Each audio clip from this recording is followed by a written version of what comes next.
Victoria, while you get set up, we'll go ahead and we'll play the intro that Shami, your mentor, recorded for you.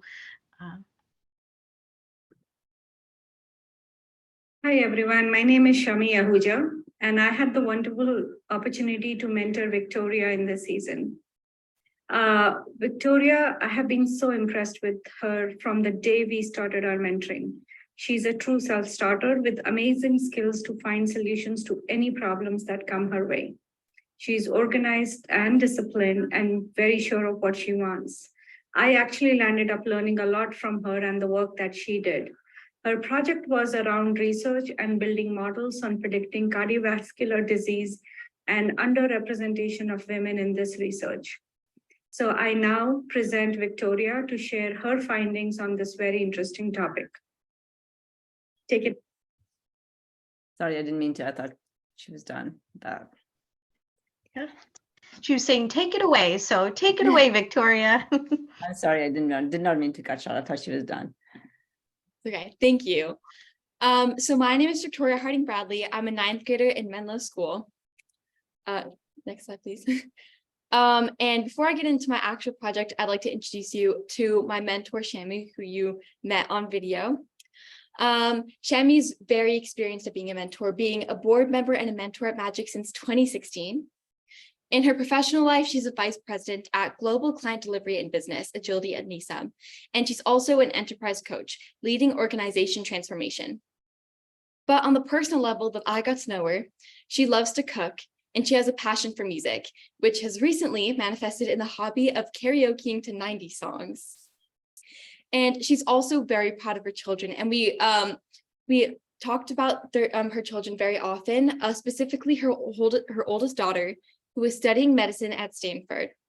And we talked about her oldest daughter a lot because medicine is very related. It is what I'm studying. And she even offered for her oldest daughter to read through my article, which I'm so grateful. So thank you so much, Shami. Next slide, please. And now on to my project. Did you know that women are at a disadvantage when it comes to the diagnoses of cardiac events? This is because in the research which feeds into the diagnoses, women are underrepresented. But this problem is fixable through the development of machine learning models. And that's where my project comes in. So let me take you through some background. Medical clinical trials give the health profession an insight that they need to detect and diagnose and treat serious medical conditions. Specifically in cardiology, which was the topic of my project, women are often underrepresented in cardiac clinical trials, yet they're at an equally high risk of death due to cardiovascular disease. But why does it matter if the trials are representative? Well, the outputs from cardiac clinical trials have been used to develop diagnostic treatment approaches. But biological responses to both cardiac events and treatment protocols differ by gender. Specifically, my research focuses on measuring the impact of gender underrepresentation in data sets where diagnostic cardiac biomarkers are used in detecting cardiovascular disease. Next slide, please. So I've mentioned biomarkers a couple times, but what is a biomarker? Well, a biomarker is a measurable indicator of a normal biological process or a change to that process. So an example of a biomarker which I studied is troponin, which is an enzyme that is found in the heart muscle. When there is a heart attack, levels of troponin enter the bloodstream. So therefore, if a patient has a higher level of troponin in their bloodstream compared to the normal reference range, then that could be an indicator for a heart attack. The effectiveness of the biomarker depends on the use of the correct reference ranges for the measures. And the reference ranges are the normal levels normally found in the bloodstream. And these reference ranges are derived from repeated clinical trials, and they are different for male and female patients. So therefore, the use of ranges from potentially biased trials may result in an incorrect diagnosis or a misdiagnosis.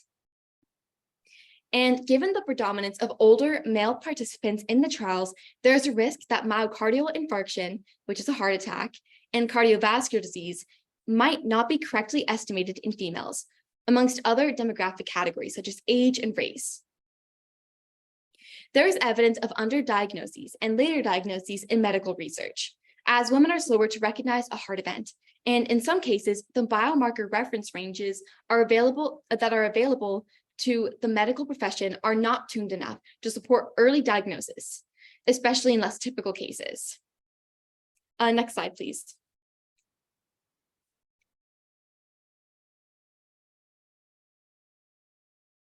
I think it might be, oh, okay, never mind. You might wonder how this, Sorry, did I miss a slide, is it? oh, This no, is- no, no, it's okay. Okay, It's just my screen was frozen. okay. You might wonder how this medical problem relates to machine learning. Well, in the context of my research, I used two specific machine learning algorithms. And I used a publicly available data set that contained measures such as age, gender, and two biomarkers that I was especially interested in, troponin and CKMB. My data set also contained people who have had a heart event and people who have not. My data included people who have had a heart attack and people who have not, in order to learn, and so that the machine can learn the patterns and the risk factors. Once a machine learning model has been trained, it can be used to predict the risk of a heart attack for new patients based on their health data. This can support doctors in early identification and diagnoses of patients who are at a high risk of a heart attack, and so that they can take preventative measures. Next slide, please. Even though machine learning models can solve this problem, they can also perpetuate the problem. So I set out to find the optimum level of representation of male and female participants in trials in order to guarantee the best detection level. I found that models trained on male patient data were less accurate at predicting cardiac events among female patients than those trained on with more females. Well, obviously. And the model trained only with male patient data increased false negative rate, 2% of female patients with myocardial infarctions not being correctly diagnosed. This means that 20 female patients out of 1,000 patients had a heart attack and they did not know. The data analysis confirmed a minimum of 45% female data for a correct outcome. Diagnostic and treatment protocols under this are likely to be suboptimal. And we have a lot of work to do because many of the data sets that I found have less than 30% female representation. Addressing this issue will require two main points of action. First, the collection of more female patient data to build training data sets, which accurately reflect the patient population. And secondly, consistent reporting of gender mix and other information, such as age, when machine learning model performance is reported. So here's a taste of the process followed. Here shown is a confusion matrix. And I generated one of these for each of my 20 models I created. There are two very important numbers on this confusion matrix, which may not be as confusing as the name suggests. First, I'm going to direct you towards the upper right corner, 2. This number represents the number of false positives. False positives meaning the amount of patients that the model predicted have had a myocardial infarction, but in actuality, they have not. The second number I'm going to direct you towards is in the bottom left corner, 6. This number represents the amount of false negatives that the model predicted. A false negative is when the model believes that the patient has not had a heart attack, but in actuality they have. And on the right is some example of the code I used to create this confusion matrix in the language Python. And next slide, please. Here's some more data directly from my analysis. So this first chart on the left shows the percentage of myocardial infarctions compared to the age, and orange is female and blue is male. This shows that the most typical age for myocardial infarction is 55 to 65. And up until that point, male patients had more myocardial infarctions than female patients, but 65 years and onwards, female patients had more myocardial infarctions. The next graph shows the true positive rate on a 50-50 data set. And it also shows the percentage of male patients in that data set. And it shows what I said earlier, that the model training using data with a minimum of 45% female participants performs the best. And finally, the third graph shows the accuracy between the random forest classifier and the gradient boosting classifier. And as we can see, random forest classifier models perform greater than gradient boosting models. Next slide, please. So why cardiac data and why machine learning? Well, I've been interested in cardiology ever since I read the book, The Heart Healers. I read this book for a competition in the 8th grade. And ever since then, I've been set on learning more about cardiology. The Heart Healers is about the history of cardiac surgery, as well as those who pioneered it. On the machine learning side, I have a long history with Python, having dipped in and out for 3 years prior to Menlo School, and currently taking the CS1 course in Menlo. And during the winter break, I took an Inspirit AI machine learning course. I don't think I'm going to stray too far away from machine learning cardiology for my future, but in the idea of this project, I think it would be good, in addition to gender bias, to look at the age bias within gender, as well as the racial bias in clinical trial data. And in a more general matter, I'm interested in continuing my study of computational biology and artificial intelligence. Next slide, Pete, please. Out of all of this, I wrote an article called The Impact of Gender Bias in Training Data for Machine Learning Models Predicting Myocardial Infarctions. This article has been submitted to the Journal of Student Research for review and possibly for publication. And this was mentored and reviewed by Shami. Next slide, Pete, please. Finally, I want to talk to you about my experience of magic. I immensely enjoyed this experience, and this project simply would not have happened without the magic program. I really benefited from working with Shami, as she encouraged me to have a clear process and planning, and our weekly sessions kept me on track and very motivated. And I really appreciated that Shami offered for her daughter, who is studying medicine, to read through my research. I also learned a lot about the use of machine learning models and so much about the deficits of clinical trial data. And I also discovered that research projects such as these require a lot of time, even if the project definition is tight. And overall, I feel really accomplished because I feel my project contributes to the body of knowledge about heart health. Next slide, please.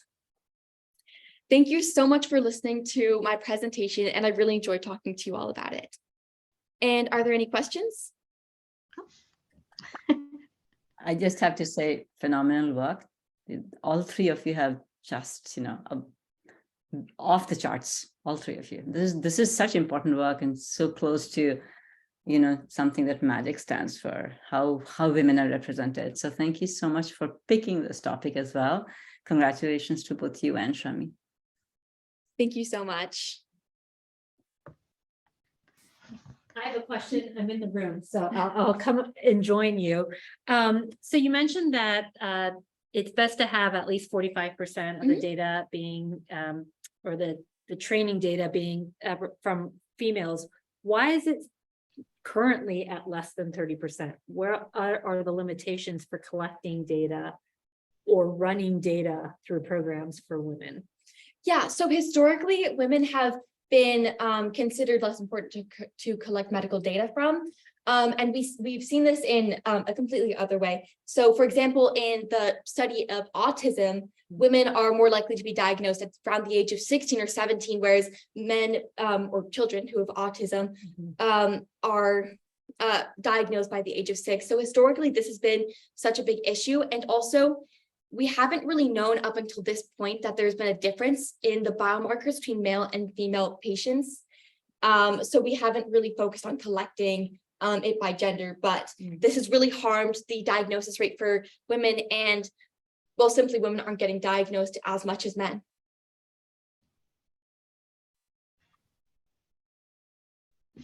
Wonderful, great question. Oh, I have go ahead. another Go ahead. question. Yeah. This is Smriti. This is really phenomenal work, and you did a really good job of explaining everything. I'm also really excited to see you exploring this space, and even happier that you've put together a paper so that it can be shared with the world. I was wondering what inspired you to look at this aspect of machine learning and how you thought that this could be a potential problem, this imbalance in data. Yes. So, well, I had heard about a previous example that I just shared with Dr. Arnberg about the autism rates in the study of autism in women. And I wondered if this connected to something that I was really interested in, which was cardiology. And I was exposed to machine learning when I took this Inspirit AI course during the winter break, and I kind of just wanted to connect everything. And then I found that there was an imbalance and something that we just need to fix this. Yeah, very cool. Thank you. Thank you. Wonderful. Are there any other questions from the audience? Any comments are fine too. Yeah. And I don't have a any question, comment? Oh, go for it. but I'm gonna comment, like, I think, Nina, you have picked a very important topic. That's something that pharmaceutical companies looking into right now. Gender representation, racial representation is very important. It's a very hot topic. And the complexity of it is something that you demonstrated very well in your presentation. It's not an easy task to look through gender biases, false positive, false negatives. You have covered all the really detailed aspects of it. So congratulations, you've done an amazing job. And I would love to read your paper when it's published. Thank you so much.